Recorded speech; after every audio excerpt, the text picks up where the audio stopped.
Good evening. Can you hear me? Yes. Good.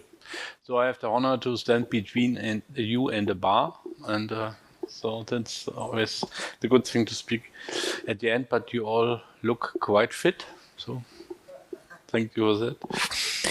So yeah, I'm grew up close to here already, and now I'm in Halle. I'm talk a bit what we are doing there in the hospital, university hospital, and in the broader system I'm responsible about. Yeah, we are quite a small but quite agile university hospital. To me, I'm not an IT guy and not a physician. I'm just managing the huge projects that we have. I have some academic background you can read here and you can reach out to me.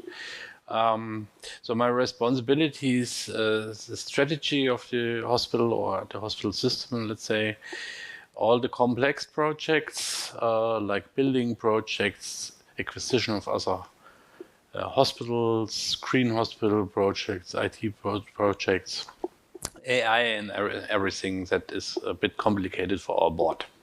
So, and I'm doing all the cooperations and the health reform and such things. Yeah, I have some years with Siemens and other hospitals, 20 years, more than 100 successful hospital projects and up to 20 countries. So, but now to AI, and I tell you a story in 2 chapters. Chapter 1 is more from the management view, what hinders us to implement AI in German healthcare. That's the first point. And I come up then with a cookbook, an AI cookbook. What should we do in Germany to implement AI? And then I come with some concrete running examples that we really implemented already, not theory, not startup, really real stuff from our hospital. So first I do some quiz. That is a picture I created with ChatGPT, of course. And what you see there when I give you the number 100, what do you think? It's a bit complicated. It's late. Yeah, it's the steam engine. So we had the fear that we all die when we invent a steam engine in Germany, but then the steam engine is then there and can replace 100 workers. It's the 100. The 500 then it's the car, of course. We can replace 500 horses with that car. And now the question is what that means. So artificial intelligence in healthcare, how many healthcare workers we can replace? That's the big question or the bet in the future. So my guess is that I'm responsible for creating a strategy 2035, also for my hospital and for the country I'm living in, Sachsen-Anhalt, and I think AI will be everywhere. From a strategic, more strategic management approach, we of course start at the left side with the pre-admission, and we end with the discharge, and then we have the whole patient process. And it's my responsibility to look on what step we can implement, what solution to make it better. So, and there are just some examples that we are looking at,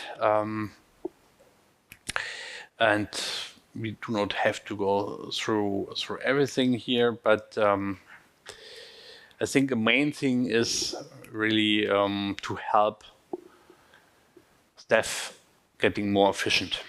So not replacing staff, but make them be better in quality, but more efficient means treating more patients at the same time.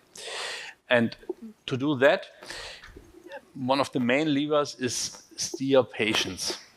So within the hospital, in the emergency department, in the whole hospital, but in the whole system, bring the right patient the right doctor at the right time. That we are really bad in doing that in the healthcare system. I think that is one of the main levers, and then of course doing better diagnosis, doing better therapy, and that. So it looks like a brilliant future, but why do we do it not? And so it started all with Frankenstein.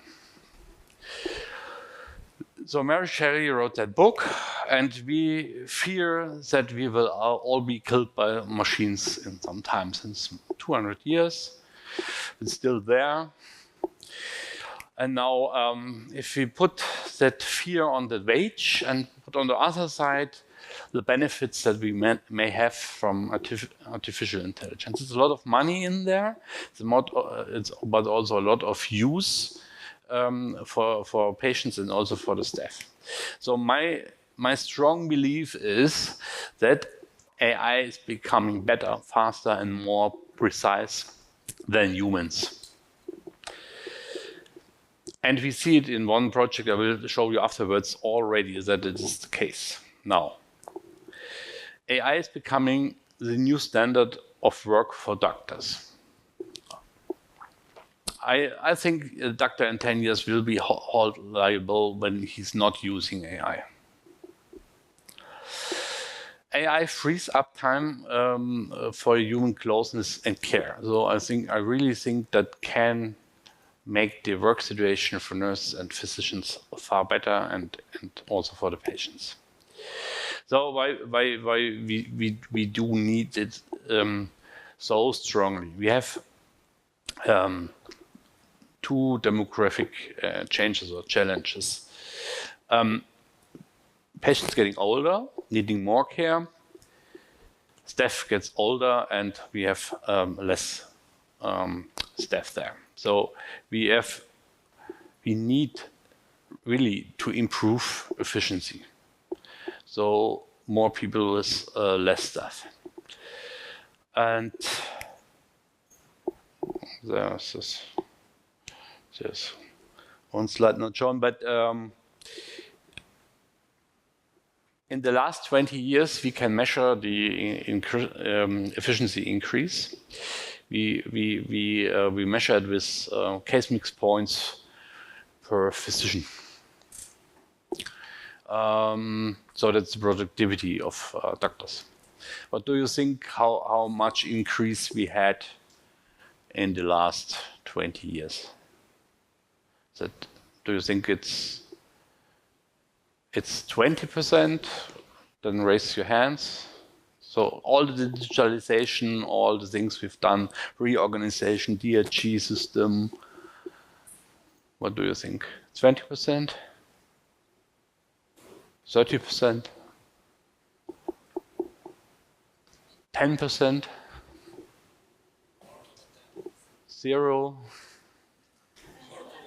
Minus?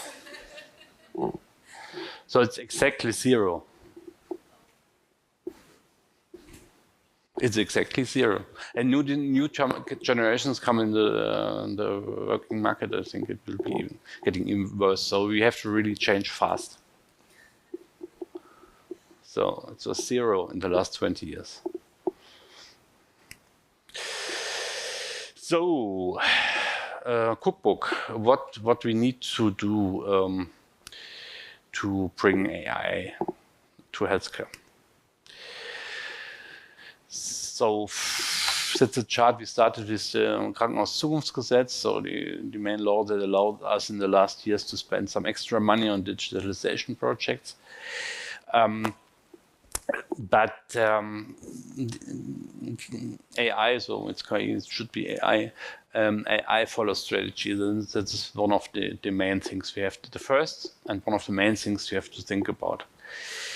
So I would not allow the coolest tool to be implemented in my hospital when it's not clear described on one of the first slides what contribution this AI tool will do to the corporate goals. And I will kill every project, and I do kill every project that has no smart definition of goals. it doesn't matter how cool it looks like. It should be really clear what it brings to us. So you can use the patient journey or the employee journey, doesn't matter, but it should be a clear definition. And also how to measure it, not just marketing words. So then that is one of the key things. Then, of course, use cases. We see there a few good we have under evaluation at the moment. It's pattern recognition in labs, in images, some quality insurance labs, like sepsis algorithms. And also we develop our oncology to more precision medicine center. So everything what helps there is welcome. And also intra-therapy related recommendations. And it's a lot also we see AI in more administration, so in resource management. And maybe the biggest levers at the moment are at the interconnection between physician, nurses, and administration. For example, the admission letter. That may be a thing we should concentrate.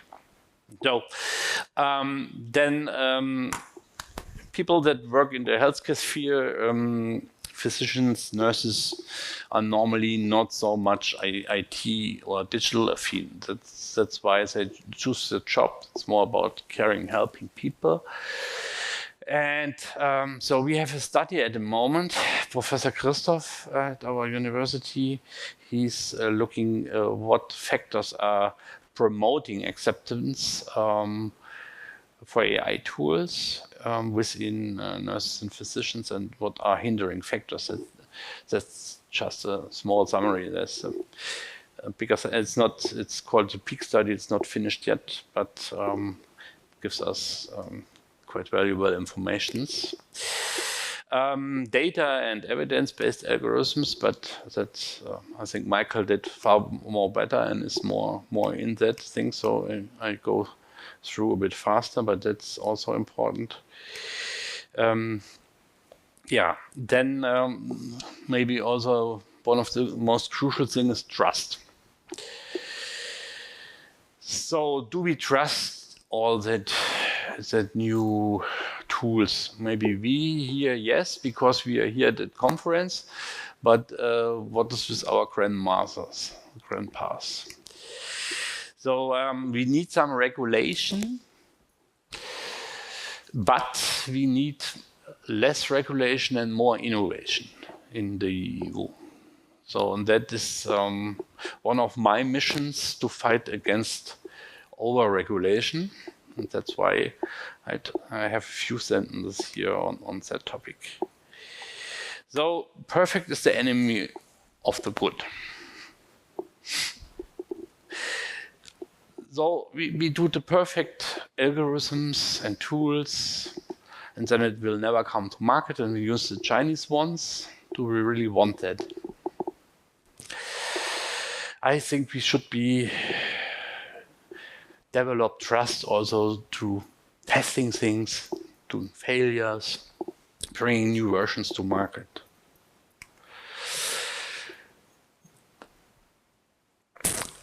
And then also an important thing I discussed, I had the first small AI conference November in Berlin with only invited people, and I also had lawyers there and ethics people, and one of the most discussed questions was,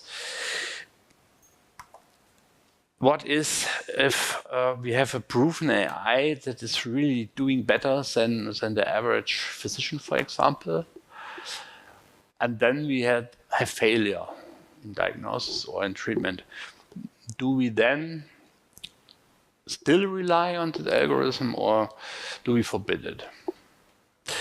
To bring it to the example of self-driving cars. For example, imagine that Tesla or other manufacturer will have a self-driving car. This car, in average, does kill less people than the normal driver.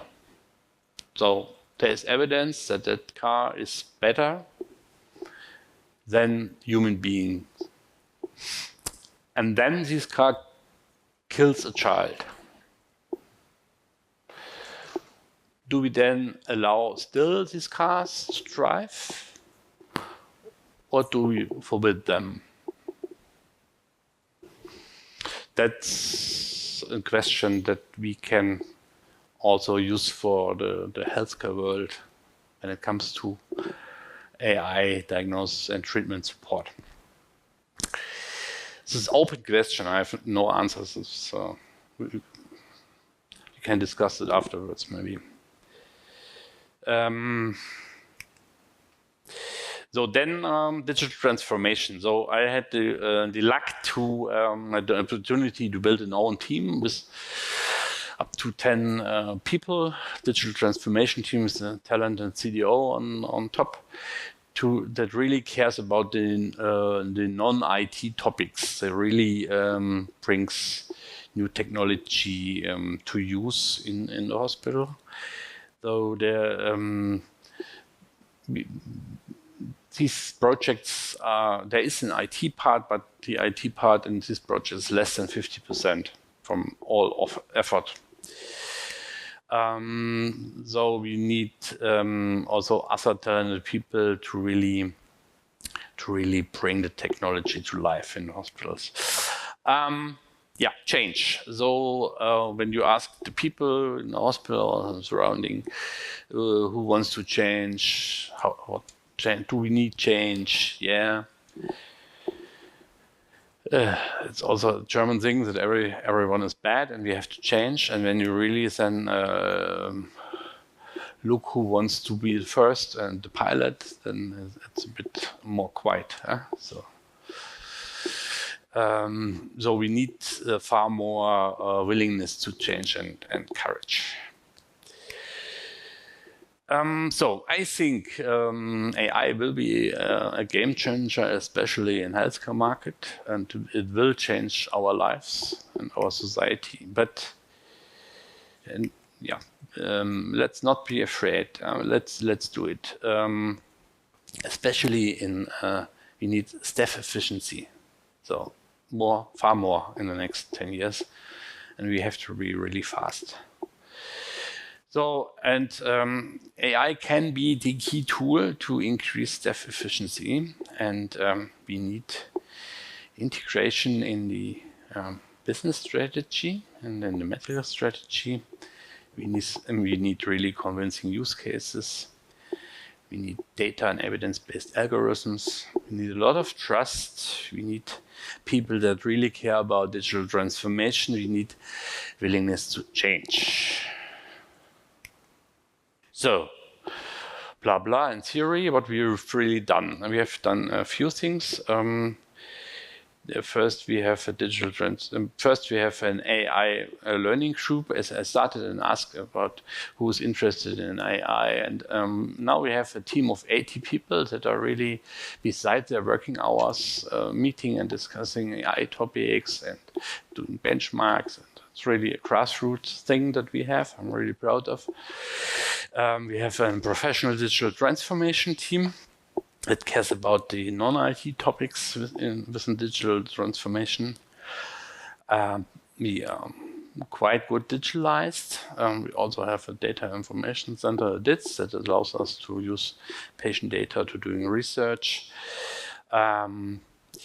Yeah, and we have the digital healthcare, digitaler Gesundheitslotse as first hospital in Germany. It's an AI-based algorithm to steer patients. I'm very proud of. That was my idea. I'm the operative project leader. We won the German Digital Prize for that. And we also are the first hospital that's putting now the TI messenger in real operation.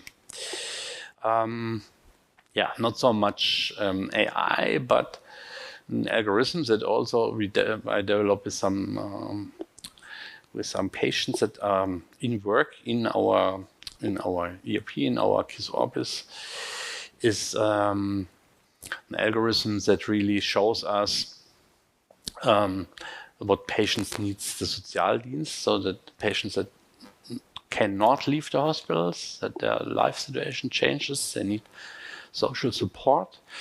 And in the past, it was always, it took very long days, weeks, that the physicians really call these Sozialdienst. And so we did some research and built and implemented an own algorithm in our KISS that really produces a working list from the existing patients, some live data, to really, before the doctor asks for help, the work list is already produced. The TI Messenger, it's WhatsApp for doctors. And it's the first one that really gets approval from the German Gematik, so that's the health ministry, and that it's really data secure and we can use it. It's still some problems, but we are working hard on it.